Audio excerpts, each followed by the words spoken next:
Caitlin Clark is running the floor when Stephanie Dolson steps into her path and delivers a shoulder check that nearly sends her flying into the bench. A hit so blatant that even the opposing team's fans were left in shock. Clark turns on the Jets, Clark to the rim and blocked. Oh, Dolson got back. Clark thought there was a foul. Surely the refs couldn't ignore this one, right? Wrong. But on September 11th, everything changed. The Indiana Fever were battling the Las Vegas Aces in what should have been a showcase of Clark's talent. Instead, it became a masterclass in how to send a message without ever saying a word. Clark was driving to the basket when she was met with heavy contact from two Aces defenders. The force sent her tumbling to the ground. The crowd gasped. The replay showed clear body contact, yet silence from the refs. No whistle, no foul, nothing. Felt like the refs were setting a dangerous precedent. If you're going to play physical against Caitlin Clark, you can get away with almost anything. That brings us to the most controversial moment yet. A matchup against the Seattle Storm, where things took a turn that had everyone questioning what was really going on. Clark had been dealing with aggressive defense all game, but no play was more shocking than when Skylar Diggins-Smith delivered a blatant shove during a timeout. Consider what happened against the Dallas Wings. Clark was heating up in the fourth quarter, knocking down deep threes and setting up her teammates with pinpoint passes. Then, as she fought through a screen, she was blatantly grabbed and pulled back, the kind of foul that gets called every single time in the NBA. But in this game, play on, no whistle. Moments like these are stacking up, and fans are taking notice. That's a big difference from college to the pros. There's no transition take in college. There is here in the W. Something is seriously wrong with WNBA officiating. Caitlin Clark isn't just dealing with tough defense. She's battling referees who seem determined to make her life harder. Blatant no calls, ridiculous technical fouls, and questionable ejections have sparked outrage across the league. You need to protect your superstars, and the WNBA has not done well this entire season of protecting their one superstar who brought in more eyeballs than anyone else has ever done in the league. She should have a special whistle. Calls like this should be made, should be reviewed. People should know right off the bat, it shouldn't be the first round of the playoffs that players think that they can still do this kind of thing to Caitlin Clark. Instead, it became a masterclass in how to send a message without ever saying a word. Clark was driving to the basket when she was met with heavy contact from two Aces defenders. The force sent her tumbling to the ground. From brutal body checks ignored by refs to technical fouls for simply showing emotion, the pattern is impossible to ignore. And when you see what happened in her matchup against the Connecticut Sun, you'll realize this is beyond just bad officiating. This feels personal. For months, fans have been screaming about unfair officiating against Caitlin Clark. Something is seriously wrong with WNBA officiating. Caitlin Clark isn't just dealing with tough defense. She's battling referees who seem determined to make her life harder. Blatant no calls, ridiculous technical fouls, and questionable ejections have sparked outrage across the league. Prime example, what really made me start thinking about this was the DJ Curtin situation. They didn't call nothing on that for her poking Caitlin Clark in the eye, and that really had me thinking, like, damn, how many times did they actually, drop the ball and didn't call stuff against Caitlin? But here's the real question. She was simply walking toward her bench when Diggins-Smith stepped up behind her and pushed her out of the way. The arena gasped, expecting an immediate whistle. But what did the referees do? Absolutely nothing.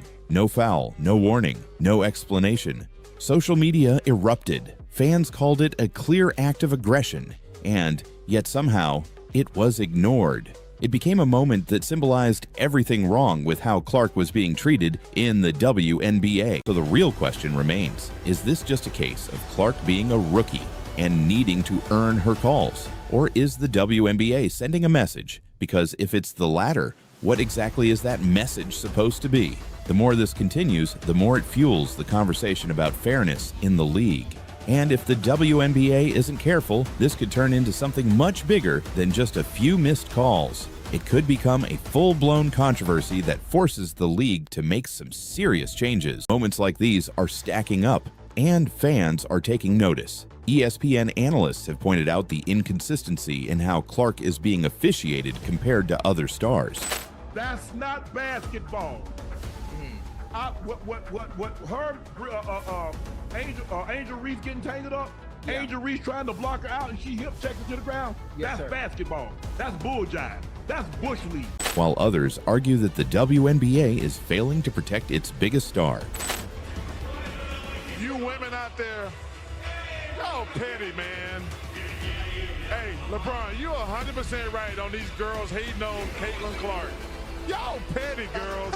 I expect men to be petty because we're the most insecure group in the world. Oh, you are. Y'all should be thanking that girl for getting y'all ass private charters, all the money and visibility she bringing to the WNBA. Don't be petty like dudes. Listen, what she's accomplished, give her flowers. Stop being petty, all you women out there. She got y'all ass charters. She bringing all y'all this money to the table, but y'all being petty like dudes. LeBron, you are 100% right. Y'all girls, stop being petty. Caitlin Clark, thank you for bringing all that money and shine to the WNBA. Very entertaining first half about Seattle, and all of a sudden, we're pretty close. This has been as close as it's been all second quarter long, 44. But what happens when this kind of officiating isn't just impacting Clark individually, it's affecting the entire Indiana Fever team? The Fever have been in multiple close games this season, games where just a few key calls could have changed the outcome. But when those calls never come, it puts the team at an unfair disadvantage. Moments like these are stacking up, and fans are taking notice. ESPN analysts have pointed out the inconsistency in how Clark is being officiated compared to other stars, while others argue that the WNBA is failing to protect its biggest star. You women out there, y'all petty, man. Hey, LeBron, you're 100% right on these girls hating on Caitlin Clark. Y'all petty, girl. Clark is the biggest star the WNBA has ever seen. Yet game after game, she faces officiating decisions that make zero sense. When you have the face of your league getting nearly 20% of all flagrant fouls called against her, that is an issue. And that's not just an issue that the players have to work out. That is from top down. That goes to the commissioner level. Like, that is the level that needs to control these kinds of things. Because there was also a stat that came out a few weeks ago that said Caitlin Clark received 17% of the WNBA's flagrant fouls this season, and 80% of those flagrant fouls were committed by the Chicago Sky against Caitlin Clark. Well, Clark got a pretty good case. The league's handling of physical play against Clark is one thing, but when you start comparing how she's officiated versus other players, the problem becomes undeniable. Let's look at what happened to Diana Taurasi earlier this season. After a hard foul in the paint, Taurasi threw her hands up in frustration and barked at the ref. Technical foul immediately. Piece on the season for Copper. Diana wanted the foul call, didn't get it. And she wants a technical, and yeah, she Nate's does. trying to calm her down. But she felt that she was grabbed going around that screen. There's no way that she could get the ball as she was grabbed. Yeah, it's tough to catch the basketball when you're in the middle of a bear hug. Yet when Caitlin Clark took an elbow to the face against the Connecticut Sun and reacted by hitting the padding of the hoop, the refs wasted no time slapping her with a technical as well. Here's Harris, and Clark's going to foul. Now called a transition take foul. They will, and now Clark gets a T in addition. That is an unbelievably costly sequence from Caitlin Clark. Turns it over. Just loses the handle. Alyssa Thomas able to come up with it, which you can't do. That's a big difference from college to the pros. There's no transition take in college. There is here in the W. Something is seriously wrong with WNBA officiating. Caitlin Clark isn't just dealing with tough defense. She's battling referees who seem determined to make her life harder. Blatant no calls, ridiculous technical fouls, and questionable ejections have sparked outrage across the league. Clark is the biggest star the WNBA has ever seen. Yet game after game, she faces officiating decisions that make zero sense. When you have the face of your league getting nearly 20% of all flagrant fouls called against her, that is an issue.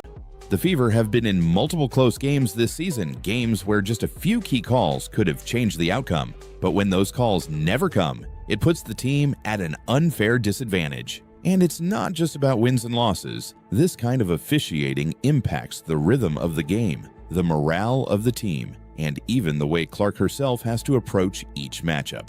Her crime? Expressing frustration, just like every other player in the league. I got a technical for basically being mad at myself because I missed the three and then I went and hit the backboard, and he told me it was disrespectful to the game of basketball. But for some reason, Clark's emotions are treated differently. The inconsistency doesn't stop there. In an early season matchup against the New York Liberty, Clark was once again on the receiving end of an unnecessary excessive hit. While trying to fight through a screen, she was met with a hard body check from Breanna Stewart, sending her stumbling.